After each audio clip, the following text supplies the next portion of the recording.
ನಾವು ನಿನ್ನೆಷ್ಟೇ ನೋಡಿದ್ವಿ, ಸತತ 13 ದಿನಗಳ ಕಾಲ ಅಮೆರಿಕ ಇರಾನ್ ಮೇಲೆ ಒಂದು 3ನೇ ಹಂತದ ದಾಳಿಯನ್ನು ನಡೆಸಿತ್ತು.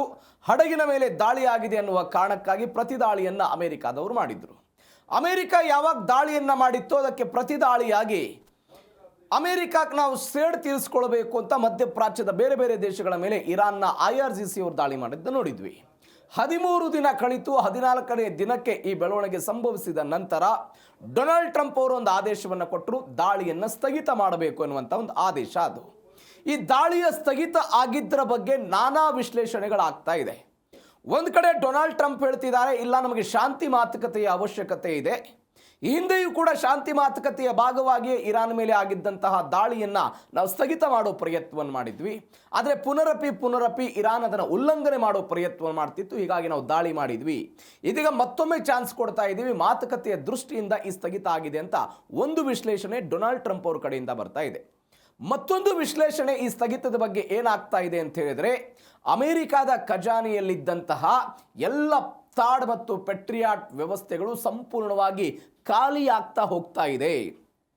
ಇರಾನ್ ವಿರುದ್ಧ ಹೋರಾಟ ಮಾಡ್ತಾ ಇರುವಂಥ ಅಮೆರಿಕಕ್ಕೆ ಪೆಟ್ರಿಯಾಟ್ ವ್ಯವಸ್ಥೆ ಬೇಕು, ಥಾಡ್ ವ್ಯವಸ್ಥೆ ಬೇಕು. ಇರಾನ್ ವಿರುದ್ಧ ಹೋರಾಟ ಮಾಡ್ತಾ ಇರುವಂಥ ಅಮೆರಿಕದ ಮಿತ್ರ ದೇಶಗಳಿಗೂ ಕೂಡ ಇಂಥದ್ದೊಂದು ಕ್ಷಿಪಣಿ ನಿರೋಧಕ ವ್ಯವಸ್ಥೆ ಬೇಕಾಗಿರೋದ್ರಿಂದ ಆ ಸಂಪೂರ್ಣ ವ್ಯವಸ್ಥೆ ಅತ್ಯಂತ ಕುಸಿತ ಆಗ್ತಾ ಇದೆ ಅನ್ನುವಂಥ ಕಾರಣಕ್ಕಾಗಿ ಯುದ್ಧದಿಂದ ದೂರ ಸರಿತಾ ಇದ್ದಾರೆ ಅನ್ನುವಂಥ ವಿಶ್ಲೇಷಣೆಗಳು ಬರ್ತಾ ಇದೆ. ಇದೇ ವಿಚಾರದ ಬಗ್ಗೆ ಡೊನಾಲ್ಡ್ ಟ್ರಂಪ್ ಅವರು ಮಾತನಾಡಿದ್ರು, ಒಬ್ಬ ರಾಯಭಾರಿಯೂ ಕೂಡ ಮಾತನಾಡಿದ್ದಾರೆ. ಹಾಗಾದರೆ ಅವರ ವಾದ ಏನಿದೆ? ಇದರ ಜೊತೆಗೆ ಅಮೆರಿಕ ದಾಳಿಯ ನಂತರ ಮಧ್ಯಪ್ರಾಚ್ಯದಲ್ಲಿ ಆಗಿರುವಂಥ ಬೆಳವಣಿಗೆ ಏನು, ತೈಲ ಮಾರುಕಟ್ಟೆಯಲ್ಲಿ ಹೆಂಗೆ ಸ್ಥಗಿತ ಆಗ್ತಾ ಇದೆ, ಕಡಿಮೆ ಆಗ್ತಾ ಇದೆ ತೈಲ ದರ, ಎಲ್ಲದರ ಬಗ್ಗೆಯೂ ಕೂಡ ಮೊದಲ ಸುದ್ದಿಯಲ್ಲಿ ನೋಡ್ತಾ ಹೋಗೋಣ. ಇದೇ ಜಿ ಕನ್ನಡ ನ್ಯೂಸ್ ಡಿಎನ್ಎಯ ಮೊದಲ ಸುದ್ದಿ, ಅಮೆರಿಕ ಇರಾನ್ ಯುದ್ಧ ಸ್ಥಗಿತ.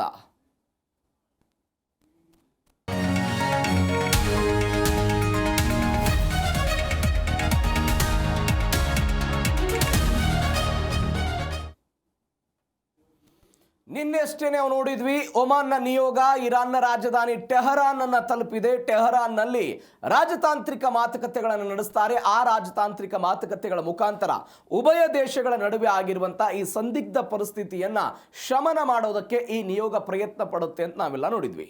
ಹಿಂದೆ ಇಂಥ ಅನೇಕ ನಿಯೋಗಗಳು ಬೇರೆ ಬೇರೆ ದೇಶಗಳಲ್ಲಿ ಕುಳಿತುಕೊಂಡು ಮಾತನಾಡಿದ್ದನ್ನು ನೋಡಿದ್ದೀವಿ. ಫ್ರಾನ್ಸ್ನಲ್ಲಿ ಡೊನಾಲ್ಡ್ ಟ್ರಂಪ್ ಅವರು ಅದಕ್ಕೆ ಸಹಿ ಹಾಕಿದ್ದನ್ನು ನೋಡಿದ್ದೀವಿ. ಇಸ್ಲಾಮಾಬಾದ್ನ MOUಗೂ ಕೂಡ ಸಹಿ ಹಾಕಿ ಉಭಯ ದೇಶಗಳ ನಡುವೆ ಕದನ ವಿರಾಮ ಜಾರಿಯಾಗಿದ್ದನ್ನು ನೋಡಿದ್ದೀವಿ. ಇದೀಗ ಒನ್ಸ್ ಅಗೇನ್ ಅದೇ ಕದನ ವಿರಾಮದ ಬಗ್ಗೆ ಪ್ರಸ್ತಾವನೆಗಳು ಬರ್ತಾ ಇದೆ. ಈ ಕದನ ವಿರಾಮದಕ್ಕಿಂತಲೂ ಕೂಡ ಈ ಬಾರಿ ಅತಿ ಹೆಚ್ಚು ಚರ್ಚೆ ಆಗ್ತಾ ಇರುವಂತಹ ವಿಚಾರ ಏನು ಅಂತ ಹೇಳಿದ್ರೆ, ಯಾಕೆ ಡೊನಾಲ್ಡ್ ಟ್ರಂಪ್ ಪದೇ ಪದೇ ಈ ರೀತಿಯಾಗಿ ಒಂದು ಬಾರಿ ನೇರವಾಗಿ ಯುದ್ಧಕ್ಕೆ ಹೋಗ್ತಾರೆ, ಏಕಾಏಕಿಯಾಗಿ ಯುದ್ಧವನ್ನು ಸ್ಥಗಿತ ಮಾಡ್ತೀನಿ ಅಂತ ಹೇಳ್ತಾರೆ. ಈ ಯಾವ ಕಾರಣಕ್ಕಾಗಿ ಡೊನಾಲ್ಡ್ ಟ್ರಂಪ್ ಅವರು ಮಾಡ್ತಾರೆ? ಈ ಹಿಂದೆ ಜಾಗತಿಕವಾಗಿ ಒಂದು ವಿಶ್ಲೇಷಣೆ ಆಗಿತ್ತು.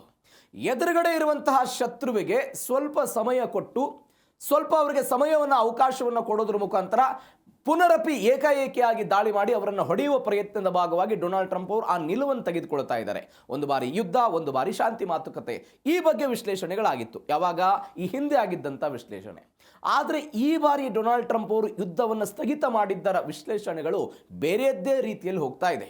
ಈ ರೀತಿ ಆಗ್ತಾ ಇರುವಂತಹ ವಿಶ್ಲೇಷಣೆ ಏನು ಅಂತ ಹೇಳಿದ್ರೆ, ಅಮೆರಿಕದ ರಕ್ಷಣಾ ಸಾಮರ್ಥ್ಯದ ಬಗ್ಗೆ ಕೆಲವೊಂದಿಷ್ಟು ಪ್ರಶ್ನೆಗಳು ಬರ್ತಾ ಇದೆ. ಹಾಗಾದರೆ ಏನಾಯಿತು ಅಮೆರಿಕಾದಲ್ಲಿ? ಅಲ್ಲಿರುವಂತಹ ಅಧಿಕಾರಿಗಳ ಇದ್ರ ಬಗ್ಗೆ ನಿರಾಕರಣೆ ಮಾಡಿದ್ರಾ ಇಲ್ವಾ, ಹೌದು ಅಂತ ಒಪ್ಪಿಕೊಂಡ್ರ ಎನ್ನುವಂತಹ ಪ್ರಶ್ನೆ ಸದ್ಯಕ್ಕಿದೆ. ಇದಕ್ಕೆ ಕಾರಣ ರಷ್ಯಾ ಮತ್ತು ಉಕ್ರೇನ್ ನಡುವೆ ಯುದ್ಧ ಆಗ್ತಾ ಇದೆ. ಇಷ್ಟು ದಿನಗಳ ಕಾಲ ಅಮೆರಿಕ ಉಕ್ರೇನ್ಗೆ ಬೇಕಾದಂತಹ ಸಾಮಗ್ರಿಗಳನ್ನು ಪೂರೈಕೆ ಮಾಡ್ತಾ ಇತ್ತು. ಒಂದು ಕಡೆ ಅಲ್ಲಿ ಸಾಮಗ್ರಿಗಳನ್ನು ಪೂರೈಕೆ ಮಾಡಬೇಕು, ಇಲ್ಲಿ ಮಧ್ಯಪ್ರಾಚ್ಯದ ದೇಶಗಳಿಗೆ ಪೂರೈಕೆ ಮಾಡಬೇಕು. ಎಲ್ಲಕ್ಕಿಂತ ಹೆಚ್ಚಾಗಿ ಹಾರ್ಮುಜ್ನಲ್ಲಿ ಅಮೆರಿಕವೇ ಹೋರಾಡಬೇಕಾದಂತಹ ಪರಿಸ್ಥಿತಿ ಇದೆ. ಹಾಗಾದರೆ ಏನಾಯ್ತು ಅಮೆರಿಕಾದಲ್ಲಿ? ಡೀಟೇಲ್ಸ್ ಆಗಿ ನೋಡ್ತಾ ಹೋಗೋಣ. ಅಮೆರಿಕ ಇರಾನ್ ಸಮರಕ್ಕೆ ತಾತ್ಕಾಲಿಕ ವಿರಾಮ ಸಿಕ್ಕಿರೋದು. 13 ದಿನಗಳ ನಿರಂತರ ದಾಳಿಯನ್ನು ಅಮೆರಿಕಾದವರು ಮಾಡಿದರು. ಬೇರೆ ಬೇರೆ ಆಯಕಟ್ಟಿನ ಜಾಗಗಳನ್ನು ಗುರಿಯಾಗಿಸಿಕೊಂಡು 300ಕ್ಕೂ ಹೆಚ್ಚು ಪ್ರದೇಶಗಳನ್ನು ಗುರಿಯಾಗಿಸಿಕೊಂಡು ದಾಳಿ ಮಾಡುವ ಪ್ರಯತ್ನವನ್ನು ಮಾಡಿತು.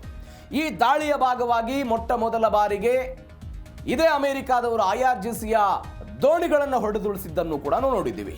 ಇದೀಗ ಇವರು ಹೇಳ್ತಾ ಇದ್ದಾರೆ, ನಾವು ಸ್ಥಗಿತ ಮಾಡಿದ್ದೀವಿ ಅಂತ. ಅಲ್ಲಿಯ ರಾಯಭಾರಿ ಮೈಕ್ ವಾಲ್ಜ್ ಎನ್ನುವಂಥ ಒಬ್ಬ ವ್ಯಕ್ತಿ ಹೇಳ್ತಾರೆ, ಅಮೆರಿಕ ಪಡೆಗಳು ಸದ್ಯಕ್ಕೆ ಲಾಕ್ಡ್ ಆ್ಯಂಡ್ ಲೋಡೆಡ್ ಇದೆ. ಅಂದರೆ ಸಂಪೂರ್ಣ ಸನ್ನದ್ಧ ಸ್ಥಿತಿಯಲ್ಲಿ ಇದ್ದೀವಿ ನಾವು. ಯಾವ ಸಂದರ್ಭದಲ್ಲಿ ಏನು ಬೇಕಾದರೂ ಕೂಡ ಆಗಬಹುದು, ಆ ಪರಿಸ್ಥಿತಿಯನ್ನು ಎದುರಿಸುವುದಕ್ಕೆ ನಾವು ಸಿದ್ಧವಾಗಿದ್ದೀವಿ ಅಂತ ಅವರೆಲ್ಲ ಹೇಳಿದರು. ಡೊನಾಲ್ಡ್ ಟ್ರಂಪ್ ದಾಳಿಗಳನ್ನು ಸದ್ಯಕ್ಕೆ ಸ್ಥಗಿತಗೊಳಿಸಿದ್ರು ಕೂಡ ಅಮೆರಿಕ ಪಡೆಗಳು ಸಂಪೂರ್ಣವಾಗಿ ಸನ್ನದ್ಧ ಸ್ಥಿತಿಯಲ್ಲಿದ್ದೇವೆ ಅಂತ ಮೈಕ್ ವಾಲ್ಜ್ ಅವರು ಕೊಟ್ಟಿರುವಂತ ಹೇಳಿಕೆ. ಅವರು 3-4 ಆಯಾಮಗಳ ಬಗ್ಗೆ ಇದರ ಬಗ್ಗೆ ವಿಶ್ಲೇಷಣೆ ಮಾಡ್ತಾರೆ. ಅವರು ಹೇಳ್ತಾರೆ, ರಾಜತಾಂತ್ರಿಕತೆಗೆ ಅವಕಾಶವನ್ನು ಕೊಡೋದು ಅಮೆರಿಕದ ಜವಾಬ್ದಾರಿಯಾಗಿದೆ. ಈ ಕಾರಣಕ್ಕಾಗಿ ಇರಾನ್ಗೊಂದು ಅವಕಾಶವನ್ನು ಕೊಡ್ತಾ ಇದ್ದೀವಿ ಅಂತ ಒಂದು. ಎರಡನೇದು ಹೇಳ್ತಾರೆ, ನಾವು ಸಂಪೂರ್ಣವಾಗಿ ಸನ್ನದ್ಧತೆ ಇದ್ದೇವೆ. ಈ ಹಿಂದೆ ಡೊನಾಲ್ಡ್ ಟ್ರಂಪ್ ಅವರು ಕೂಡ ನಾವು ಸನ್ನದ್ಧತೆಯಲ್ಲೇ ಇದ್ದೇವೆ, ಇರಾನ್ ಏನಾದರೂ ಉಲ್ಲಂಘನೆ ಮಾಡಿದ್ರೆ ನಾವು ದಾಳಿ ಮಾಡ್ತೀವಿ ಅಂತ ಹೇಳಿದ್ರು. ಅದೇ ರೀತಿಯಾಗಿ ಇವರು ಹೇಳಿರೋದು.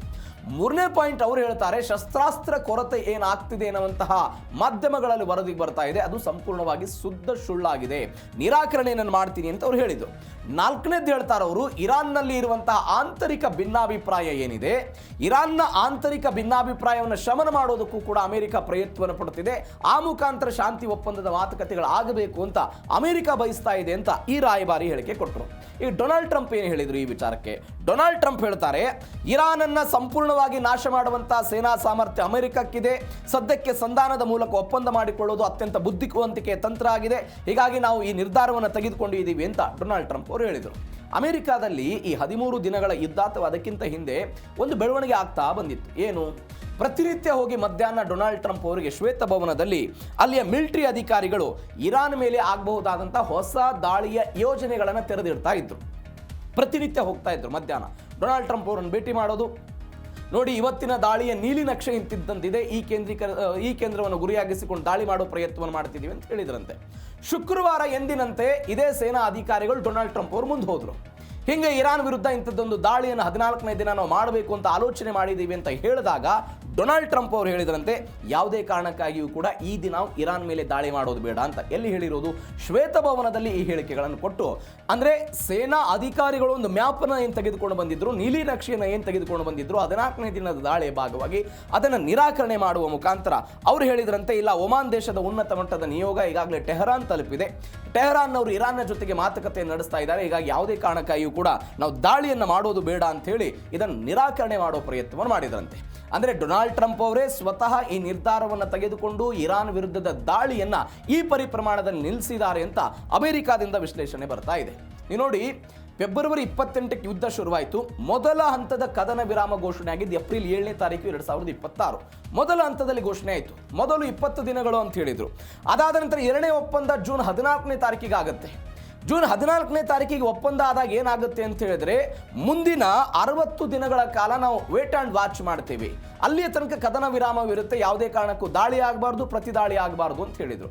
ಆದರೆ ಈ 14ನೇ ತಾರೀಕಿಗೆ ಈ ಒಪ್ಪಂದ ಆಗಿ ಕೆಲವೇ ದಿನಗಳ ನಂತರ ಸಂಪೂರ್ಣವಾಗಿ ಈ ಮಾತುಕತೆ ಬಿದ್ದು ಹೋಗಿ ಹಡಗುಗಳ ಮೇಲೆ IRGC ಅವರು ದಾಳಿ ಮಾಡಿದ್ದಕ್ಕೆ ಅಮೆರಿಕ ಇಂಥದ್ದೊಂದು ದಾಳಿಯನ್ನು ಮಾಡಿತ್ತು.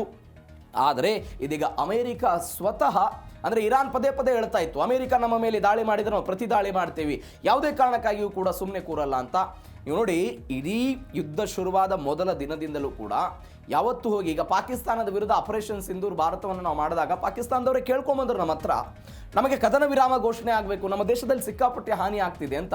ಅದು ನೀವು ಅಮೆರಿಕ ಇರಾನ್ ಯುದ್ಧದ ಕಂಪೇರ್ ಮಾಡಿ, ಇರಾನ್ ಯಾವತ್ತು ಹೋಗಿ ಡೊನಾಲ್ಡ್ ಟ್ರಂಪ್ ಅವರು ನಮಗೆ ಕದನ ವಿರಾಮ ಆಗಬೇಕು, ಬೇರೆ ದೇಶಗಳ ಮಧ್ಯಸ್ಥಿಕೆ ವಹಿಸಬೇಕು, ಇದನ್ನು ಬಗೆಹರಿಸಬೇಕು ಅಂತ ಇರಾನ್ನವರು ಹೋಗಿ ಕೇಳಿಕೊಂಡಿದ್ದಲ್ಲ. ಇದೇ ಡೊನಾಲ್ಡ್ ಟ್ರಂಪ್ ಅವರು ಬೇರೆ ಬೇರೆ ದೇಶದ ಮಧ್ಯಸ್ಥಿಕೆ ಮುಖಾಂತರ ಸಂಧಾನಕ್ಕೆ ಬರುವಂತೆ ಮಾಡೋ ಪ್ರಯತ್ನವನ್ನು ಮಾಡಿದ್ರು. ಕೊನೆಗೆ ಇವತ್ತೇನಾಯಿತು, ಇವರೇ ದಾಳಿಯನ್ನು ಸ್ಥಗಿತ ಮಾಡೋ ಪ್ರಯತ್ನವನ್ನು ಮಾಡಿದ. ಇದು ಒಂದು ಭಾಗ.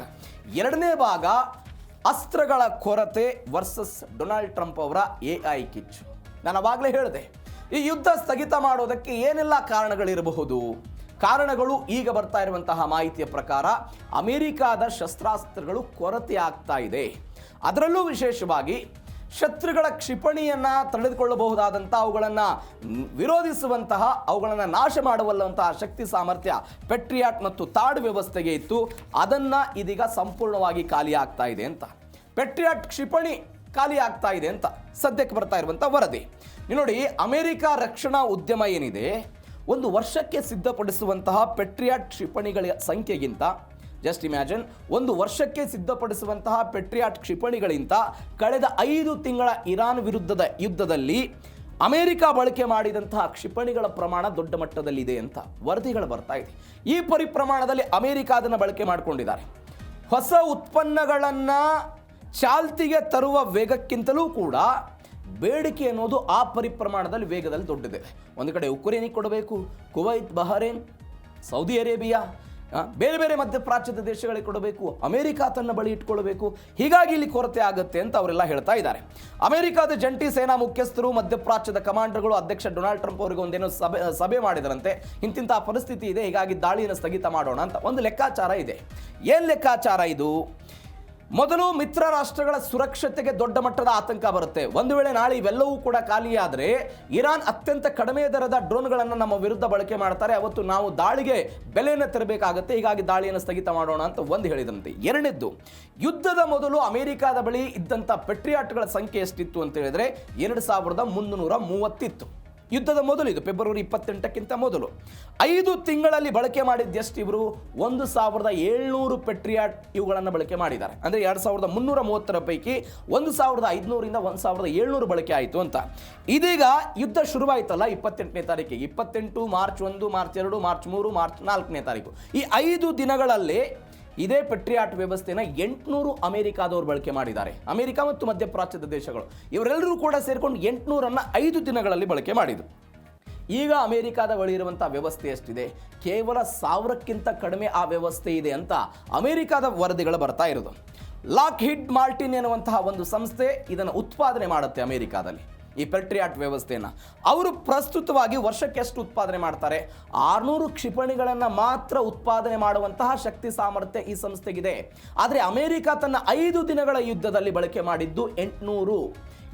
ವರ್ಷಕ್ಕೆ 600 ಉತ್ಪಾದನೆ, 5 ದಿನಕ್ಕೆ ಖರ್ಚಾಗಿದ್ದು 800. ನೀವು ವರ್ಷಕ್ಕೆ 600 ಉತ್ಪಾದನೆ ಮಾಡಿದರೆ ದಿನಕ್ಕೆ ಎಷ್ಟಾಗುತ್ತೆ? ಇದು ಒಂದು ಲೆಕ್ಕಾಚಾರದ ಪ್ರಕಾರ 1.7 ಕ್ಷಿಪಣಿ ಮಾತ್ರ ಅಮೆರಿಕಾದಲ್ಲಿ ತಯಾರಾಗ್ತಾ ಇರೋದು. ನಾಳೆ ಒಂದು ವೇಳೆ ಒಂದು ಲೆಕ್ಕಾಚಾರ ಇದೆ, ರಷ್ಯಾ ಮತ್ತು ಚೀನಾ ಒಗ್ಗಟ್ಟಾಗಿ ಇರಾನ್ನ ಪರವಾಗಿ ಏನಾದರೂ ಬಂದರೆ ನಾವು ಅವರ ವಿರುದ್ಧ ನೇರವಾದಂತಹ ದಾಳಿಯನ್ನು ಎದುರಿಸುವುದಕ್ಕೂ ಕೂಡ ನಮ್ಮ ಬಳಿ ಪೆಟ್ರಿಯಾಟ್ ವ್ಯವಸ್ಥೆಗಳು ಖಾಲಿ ಆಗಿಬಿಡುತ್ತೆ ಎನ್ನುವಂತಹ ಕಾರಣಕ್ಕಾಗಿ ಯುದ್ಧವನ್ನು ಬಳಕೆ ಮಾಡಿದ್ದಾರೆ ಎನ್ನುವಂತಹ ವಿಚಾರಗಳು ಬರ್ತಾ ಇದೆ. ಇವತ್ತು ಅಮೆರಿಕ ಕಳೆದ 5 ತಿಂಗಳಿಂದ ಬಳಕೆ ಮಾಡಿರುವಂತಹ ಪೆಟ್ರಿಯಾಟ್ ವ್ಯವಸ್ಥೆಗಳನ್ನು ಮರು ತಯಾರು ಮಾಡಬೇಕು ಅಂತ ಹೇಳಿದ್ರೆ ಅಮೆರಿಕಕ್ಕೆ ಬೇಕಾದಂತಹ ಸಮಯ ಮುಂದಿನ 3 ವರ್ಷಗಳ ಕಾಲ ಸಮಯಾವಕಾಶ ಬೇಕಂತೆ. ಈ 3 ವರ್ಷಗಳ ಸಮಯಾವಕಾಶದಲ್ಲಿ ಉತ್ಪಾದನೆ ಮಾಡಬಹುದು. ಆದರೆ ಈ ದಾಳಿ ಕಂಟಿನ್ಯೂ ಆದರೆ ಮತ್ತಷ್ಟು ಪೆಟ್ರಿಯಾಟ್ಗಳು ನಮ್ಮದ್ದೇ ಹೆಚ್ಚು ವ್ಯಯ ಆಗುತ್ತೆ ಅನ್ನುವ ಕಾರಣಕ್ಕಾಗಿ ಈ ಯುದ್ಧವನ್ನು ಸ್ಥಗಿತ ಮಾಡಿದ್ದಾರೆ ಅಂತ ಒಂದು ಹೇಳ್ತಾ ಇದ್ದಾರೆ. ನೋಡಿ, ಒಂದು ಕಡೆ ಇರಾನ್ ವಿರುದ್ಧ ಅಮೆರಿಕ 1000 ಈ ಪೆಟ್ರಿಯಾಟ್ ಕ್ಷಿಪಣಿಗಳನ್ನು ಏನಾದರೂ ಬಳಕೆ ಮಾಡಿದ್ರು ಅಂತ ಇಟ್ಕೊಳ್ಳಿ. ಆ ಪ್ಲೇಸಿಗೆ 1000 ರೀಪ್ಲೇಸ್ ಆಗಬೇಕಲ್ಲಿ. ಬಟ್ 1000ಕ್ಕೆ ರೀಪ್ಲೇಸ್ ಆಗ್ತಾ ಇರೋದು ಎಷ್ಟು ಅಮೆರಿಕಾದಲ್ಲಿ? ಕೇವಲ 172. ಹೆಚ್ಚು ಕಡಿಮೆ 850ಕ್ಕಿಂತ ಹೆಚ್ಚು ಕ್ಷಿಪಣಿಗಳು ಮೈನಸ್ ಆಗ್ತಾ ಇದೆ. ಈ ಕಾರಣಕ್ಕಾಗಿ ಅಮೆರಿಕಕ್ಕೆ ಆತಂಕ ಆಗಿದೆ ಅನ್ನುವಂಥದ್ದು ಒಂದು. ಎರಡನೇದ್ದು ವೆಚ್ಚದಾಯಕವಾಗಿದೆ. ಈ ಪೆಟ್ರಿಯಾಟ್ ಬ್ಯಾಟ್ರಿಗಳ ವ್ಯವಸ್ಥೆಗೆ $1 ಬಿಲಿಯನ್ ಹಣ ಬೇಕಾಗುತ್ತಂತೆ. $1 ಬಿಲಿಯನ್ ಅನ್ನ ಇಲ್ಲಿ ಇರಾನ್ ಬಳಕೆ ಮಾಡ್ತಾ ಇರೋದೆಷ್ಟು? ಕೇವಲ 15 ಕೋಟಿ ರೂಪಾಯಿನ ಬಳಕೆ ಮಾಡಿ ಅಮೆರಿಕದ ವಿರುದ್ಧ ಅವರು ದಾಳಿ ಮಾಡ್ತಾ ಇದ್ದಾರೆ. ಈ ಕಾರಣಕ್ಕಾಗಿ ಅಂಥದ್ದೊಂದು ಪರಿಸ್ಥಿತಿ ಆಗ್ತಾ ಇದೆ ಅಂತ. ನೀವು ಇತಿಹಾಸದಲ್ಲಿ ಅಮೆರಿಕದ ಇತಿಹಾಸದಲ್ಲಿ ಅದು ಲೆಬನಾನ್ ವಿರುದ್ಧ ಅಥವಾ ಬೇರೆ ಬೇರೆ ದೇಶಗಳ ವಿರುದ್ಧ, ಇರಾಕ್ ವಿರುದ್ಧ ಅಮೆರಿಕ ದಾಳಿ ಮಾಡಿದಂತಹ ಸಮಯದಲ್ಲಿ, ಮಧ್ಯಪ್ರಾಚ್ಯದಲ್ಲಿ ದಾಳಿ ಮಾಡುವಂತಹ ಸಮಯದಲ್ಲಿ ಕೇವಲ ಅಮೆರಿಕಕ್ಕೆ ಒಂದು ಕೊರತೆ ಆಗ್ತಾ ಇತ್ತು. ಅದು ಟ್ರಕ್ಗಳ ಕೊರತೆ, ಬಾಂಬ್ಗಳ ಕೊರತೆ, ಬೇರೆ ಬೇರೆ ಮಿಸೈಲ್ಗಳ ಕೊರತೆ ಆಗ್ತಾ ಇತ್ತು. ಆದರೆ ಅಮೆರಿಕದ ಒಟ್ಟಾರೆ ರಕ್ಷಣಾ ಇತಿಹಾಸದಲ್ಲಿ ಮೊಟ್ಟ ಮೊದಲ ಬಾರಿಗೆ ಇಂಥದ್ದೊಂದು ವ್ಯವಸ್ಥೆ ಕೊರತೆಯಾಗಿದ್ದು ಇದೇ ಮೊಟ್ಟ ಮೊದಲ ಬಾರಿಗೆ. ಈ ಕಾರಣಕ್ಕಾಗಿ ಈ ಯುದ್ಧವನ್ನು ಸ್ಥಗಿತ ಮಾಡುವಂತೆ ಡೊನಾಲ್ಡ್ ಟ್ರಂಪ್ ಅವರು ಹೇಳಿದ್ದಾರೆ ಎನ್ನುವಂಥ ವರದಿಗಳು ಬರ್ತಾ ಇದೆ. ನೋಡೋಣ ಏನಾಗುತ್ತೆ ಆ ವಿಚಾರದಲ್ಲಿ ಅಂತ. ಇವೆಲ್ಲದರ ಜೊತೆಗೆ ಒಮಾನ್ನ ನಿಯೋಗ ಹೋಯಿತು. ಇರಾನ್ ಒನ್ಸ್ ಅಗೇನ್ ಕೆಲವೊಂದಿಷ್ಟು ಷರತ್ತುಗಳನ್ನು ವಿಧಿಸ್ತಾ ಇದೆ. ಏನದು? ಇರಾನ್ ಶಾಂತಿ ಒಪ್ಪಂದಕ್ಕೆ ಕಠಿಣ ಷರತ್ತು. ಏನು ಕಠಿಣ ಷರತ್ತು? ಅದೇ 14 ಪ್ರಸ್ತಾವನೆಗಳು, ಅದೇ 14 ಬೇಟಿಕೆಗಳನ್ನು ಅಮೆರಿಕಾದವರು ಒಪ್ಕೊಳ್ಬೇಕು ಅಂತ ಇರಾನ್ ಅವರು ಹೇಳೋದು. ಅದೇ ಇಸ್ರೇಲ್ನವರು ಲೆಬನಾನ್ನ ಹೆಜ್ಬುಲ್ಲಾದವ್ರ ಮೇಲೆ ಏನು ದಾಳಿ ಮಾಡ್ತಾ ಇದ್ದಾರೆ, ಲೆಬನಾನ್ನಲ್ಲಿ ಏನು ಸಾವು ನೋವುಗಳಾಗ್ತಾ ಇದೆ, ಆ ಸಾವು ನೋವುಗಳನ್ನು ಸ್ಥಗಿತ ಮಾಡಬೇಕು ಅನ್ನೋದು ಇರಾನ್ನ ಬೇಡಿಕೆ ಆಗಿದೆ. ಎಲ್ಲ ಬೇಡಿಕೆಗಳಿಗೆ ಒಪ್ಪಿಕೊಂಡ್ರೆ ಮಾತ್ರ ನಾವು ಈ ಅಮೆರಿಕ ಸಂಪೂರ್ಣವಾಗಿ ಇದನ್ನೆಲ್ಲ ನಿಲ್ಲಿಸಬೇಕು, ಲೆಬನಾನ್ ಮೇಲಿನ ದಾಳಿಯನ್ನು, ಶಾಂತಿ ಮಾತುಕತೆ ನಡಿಬೇಕು ಅಂತ ಹೇಳಿದ್ರೆ 14 ಅಂಶಗಳ ಷರತ್ತಿಗೆ ಬದ್ಧ ಆಗಿರಬೇಕು. ಲೆಬನಾನ್ನ ಪ್ರಾದೇಶಿಕ ಸಮಗ್ರತೆಯನ್ನು ಕಾಪಾಡುವುದು ಇರಾನ್ನ ಆದ್ಯ ಕರ್ತವ್ಯವಾಗಿದೆ. ಈ ಕಾರಣಕ್ಕಾಗಿ ಎಲ್ಲ ಬೆಳವಣಿಗೆಗಳು ಆದಾಗ ಮಾತ್ರ ಶಾಂತಿ ಮಾತುಕತೆ ಸಾಧ್ಯ ಅಂತ ಯಾರೇನು ಹೇಳ್ತಾ ಇದ್ದಾರೆ? ಇದೇ ಇರಾನ್ ಅವರು ಹೇಳ್ತಾ ಇರೋದು. ದಕ್ಷಿಣ ಲೆಬನಾನ್ನಿಂದ ಇಸ್ರೇಲ್ ಸೇನೆ ಹಂತ ಹಂತವಾಗಿ ಹಿಂದಕ್ಕೆ ಸರಿಬೇಕು, ಆ ಜಾಗವನ್ನು ಲೆಬನಾನ್ ಸರ್ಕಾರಿ ಸೈನ್ಯ ತನ್ನ ನಿಯಂತ್ರಣಕ್ಕೆ ತೆಗೆದುಕೊಳ್ಳಬೇಕು ಅಂತ ಜೂನ್ 26, 2026ರಂದು ಅಮೆರಿಕ ಮತ್ತು ಲೆಬನಾನ್ ನಡುವೆ ಆದಂತಹ ಮಾತುಕತೆ, ಅಂದರೆ ಅಮೆರಿಕದ ನೇತೃತ್ವದಲ್ಲಿ ಲೆಬನಾನ್ ಮತ್ತು ಇಸ್ರೇಲ್ ನಡುವೆ ಆದಂತಹ ಮಾತುಕತೆಯಲ್ಲಿ ಇಂಥದ್ದೊಂದು ನಿರ್ಧಾರಕ್ಕೆ ಬರಲಾಗಿತ್ತು. ಅಲ್ಲಿ ಇಸ್ರೇಲ್ ಸೈನ್ಯವೂ ಇರಬಾರ್ದು, ಇಸ್ರೇಲ್ ಯಾವುದೇ ದಾಳಿಯನ್ನು ಮಾಡಬಾರ್ದು, ಹೆಜ್ಬುಲ್ಲಾ ಸಂಘಟನೆಯ ಆ ಸೈನಿಕರು ಬಂಡುಕೋರರು ಕೂಡ ಅವರಲ್ಲಿ ಇರಬಾರ್ದು, ಲೆಬನಾನ್ನ ಅಧಿಕೃತ ಸೈನ್ಯ ಏನಿದೆ ಅವರು ಮಾತ್ರ ಅದನ್ನು ನೋಡ್ಕೊಳ್ಬೇಕು ಎನ್ನುವಂತಹ ನಿಯಮವನ್ನು ಅವತ್ತು ತರಲಾಗಿತ್ತು. ಆದರೆ ಆ ನಿಯಮ ಪಾಲನೆ ಆಯ್ತಾ? ಖಂಡಿತ ಇಲ್ಲ. ಹೆಜ್ಬುಲ್ಲಾದವರು ಇಸ್ರೇಲ್ ಮೇಲೆ ದಾಳಿ ಮಾಡಿದ್ರು, ಇಸ್ರೇಲ್ನವರು ನಮ್ಮ ಮೇಲೆ ದಾಳಿ ಮಾಡ್ತಾ ಇದ್ದಾರೆ ಅಂತ ಹೇಳಿ ಹೆಜ್ಬುಲ್ಲಾದವರ ಮೇಲೆ ದಾಳಿ ಮಾಡಿದ್ದನ್ನು ನೋಡಿದ್ದೀವಿ. ಇದೀಗ ಇರಾನ್ನ ಪರಮೋಚ್ಚ ನಾಯಕ ಒಪ್ಪಂದದ ಮಾತುಕತೆಗಳ ಬಗ್ಗೆ ಒಂದು ಹೊಸ ಷರತ್ತನ್ನು ವಿಧಿಸಿದ್ದಾರೆ. ಅಮೆರಿಕ ಮತ್ತು ಇರಾನ್ ನಡುವೆ ಕಾಯಂ ಶಾಂತಿ ಮಾತುಕತೆ ಆಗಬೇಕಂದ್ರೆ ಇಸ್ರೇಲ್ ಲೆಬನಾನ್ನಿಂದ ಸಂಪೂರ್ಣವಾಗಿ ಹೊರ ಹೋಗಬೇಕು. ಯಾವ ಕಾರಣಕ್ಕಾಗಿಯೂ ಕೂಡ ಇಸ್ರೇಲ್ ಲೆಬನಾನ್ನಲ್ಲಿ ಇರಬಾರದು. ಲೆಬನಾನ್ನ ಯಾವ್ಯಾವ ಪ್ರದೇಶನ ಅವರು ವಶಪಡಿಸಿಕೊಂಡಿದ್ದಾರೋ ಅದನ್ನು ಸಂಪೂರ್ಣವಾಗಿ ಬಿಟ್ಟು ತೊಲಗಬೇಕು ಅಂತ ಮೋಸ್ತಬಾ ಖಮೇನಿ ಕೊಟ್ಟಂತ ಹೇಳಿಕೆ ಇದು. ಇದಕ್ಕೆ ಇಸ್ರೇಲ್ ಒಪ್ಪಿಕೊಳ್ಳುತ್ತಾ? ಇದು ಯಕ್ಷ ಪ್ರಶ್ನೆ ಇದೆ. ಬೆಂಜಮಿನ್ ನೆತನ್ಯಾಹು ಇವತ್ತು ಅಮೆರಿಕಕ್ಕೆ ಹೋಗಿದ್ದಾರೆ, ಅಮೆರಿಕಾದಲ್ಲಿ ಟ್ರಂಪ್ ಅವರನ್ನು ಭೇಟಿ ಮಾಡ್ತಾರೆ. ಆ ಸಮಯದಲ್ಲಿ ಇಂಥದ್ದೊಂದು ಬೆಳವಣಿಗೆಗಳಾಗ್ತಾ ಇದೆ. ನೀವು ನೋಡಿ, ಅಮೆರಿಕ ಮತ್ತು ಇರಾನ್ನ ನಡುವೆ ಮಾತುಕತೆಗಳಾಗುತ್ತೆ ಅಂತ ಸುದ್ದಿ ಬಂದಾಗಲೇ ಅದನ್ನು ಬೆಂಜಮಿನ್ ನೆತನ್ಯಾಹು ಸೇರಿದಂತೆ ಇಸ್ರೇಲ್ನ ರಕ್ಷಣಾ ಸಚಿವರೆಲ್ಲ ವಿರೋಧ ಮಾಡಿದ್ದನ್ನು ನೋಡಿದ್ದೀವಿ. ಇದೀಗ ವಾಪಸ್ ಹಿಂದೋಗೋದಕ್ಕೆ ಅವ್ರಿಗೆ ಸಾಧ್ಯ ಆಗುತ್ತಾ? ಸಂಪೂರ್ಣವಾಗಿ ಸಾಧ್ಯ ಆಗೋದಕ್ಕೆ ಸಾಧ್ಯ ಇಲ್ಲ. ಹೀಗಾಗಿ ಆ ಪ್ರಯತ್ನದ ಭಾಗವಾಗಿ ಆಗ್ತಾ ಇದೆ. ಇವೆಲ್ಲದರ ಜೊತೆಗೆ 14 ಷರತ್ತುಗಳನ್ನು ಒಪ್ಪಿಕೊಂಡ್ರೆ ಮಾತ್ರ ಈ ಮಾತುಕತೆ ಒಂದು ಹಂತಕ್ಕೆ ಬರುತ್ತೆ, ಶಾಂತಿ ಮಾತುಕತೆಗಳಾಗುತ್ತೆ ಅಂತ ಹೇಳ್ತಾರೆ.